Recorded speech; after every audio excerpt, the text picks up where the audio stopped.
দেশের গান কিন্তু গত 30 বছর ধরে অনেক ভালো ভালো গান হয়েছে, একদম ভালো ভালো গান হয়েছে দেশের গান। আর এখন যেটা পরিস্থিতি হতে হবে, এত বড় পরিবর্তনের পর একটু একটা আপনাকে টাইম ফ্রেম তো দিতে হবে। হ্যাঁ, এই এখন মানুষের মনের ভেতরে যে যে কী বলবো, যে পরিবর্তন এসছে, সেটার জন্য একটা আমরা টাইম স্পেস একটু লাগবে। এবং অলরেডি আমরা কাজও শুরু করেছি, আমাদের অনেক সুরকার কাজ শুরু করেছেন, নতুন শিল্পীরা অত্যধিক ভালো করছেন, 4-5টা ছেলে মেয়ে খুবই ভালো করছেন গানের ক্ষেত্রে। আমরা যেটা ভয় পেয়েছিলাম যে হয়তো আর একটা layer of supply of artist আসবে না, তা কিন্তু নয়। 10-12টা ছেলে মেয়ে তো অত্যন্ত ভালো গান করছে। যদি গাইতে হয় না, আমার সত্যি সত্যি কোনো জুটি নেই। এমনকি আমার সিনিয়র শিল্পী যারা, রুনা আপা, তার সঙ্গে আমি ফিল্মে গান করি, সাবিনার সঙ্গে তো অনেক বেশি গান করেছি, আবিদার সঙ্গে তো খুব বেশি, তার সঙ্গে বরং কম। না, ওর সঙ্গে বরং কম। সারা জন্মে আমি মাত্র 3টা ছবিতে ডুয়েট গান করেছি ওর সঙ্গে।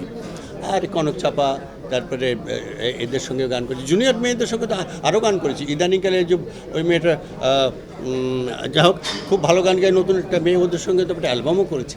ফলে যতক্ষণ আমি গাইতে পারবো, যতক্ষণ আপনারা বলবেন না যে তুমি যাও, ততক্ষণ পর্যন্ত আমি গাইতে পারবো। বিগত সময়ে রাজনৈতিক বিবেচনায় একজন শিল্পী বেশি সুযোগ পেতেন, অন্য শিল্পী কম সুযোগ পেতেন, এরকম আপনার মনে হয় কি? অবশ্যই ছিল, এরকম ছিল। এবং কিছু কিছু শিল্পী তো অভিমান করেও করেননি, সেটার কারণ নির্ণয় আমি করতে পারবো না।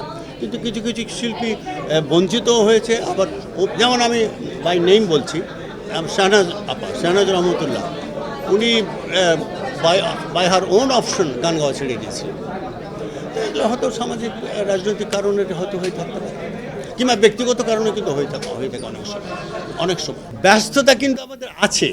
সমস্যাটা একটা জায়গায় যে আমাদের গান গাওয়া, রেকর্ডিং করা, মানুষের অবশ্য মঞ্চের অনুষ্ঠান সত্যি খুব কমে গেছে, খুব সঙ্গত কারণে। আর ফিল্মের কাজ তো অনেক কমে গেছে। সে কারণে আপনারা আমার গান, বিশেষত আমার গান, আমাদের রেঞ্জের, আমাদের একক শিল্পীদের ক্ষেত্রে খুব বেশি দেখতে পান না।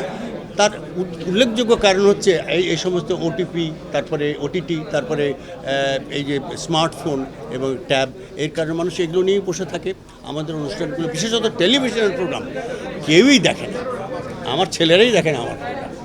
এইটাই হলো মূল কারণ। সিজেএফবির এই 23তম অ্যাওয়ার্ড সেরিমনিতে আমি আমন্ত্রিত।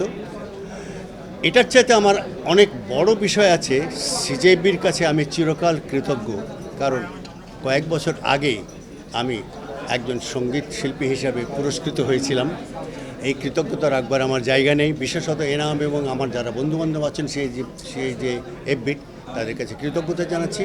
এবং এই এত বড় আয়োজনের জন্য আমি এর সাফল্য কামনা করছি। এবং আমার ধারণা, সঙ্গীত জগতে যে পরিবর্তন আসছে, সেটা এই সিজেএফবি খুব চমৎকারভাবে দেখতে পায় এবং তা প্রতিফলন করে। সেটা আমাদের সঙ্গীত জগতের ক্ষেত্রে একটা বিরাট ভূমিকা পালন করে, একটা বিরাট জায়গা তৈরি করে দেয়।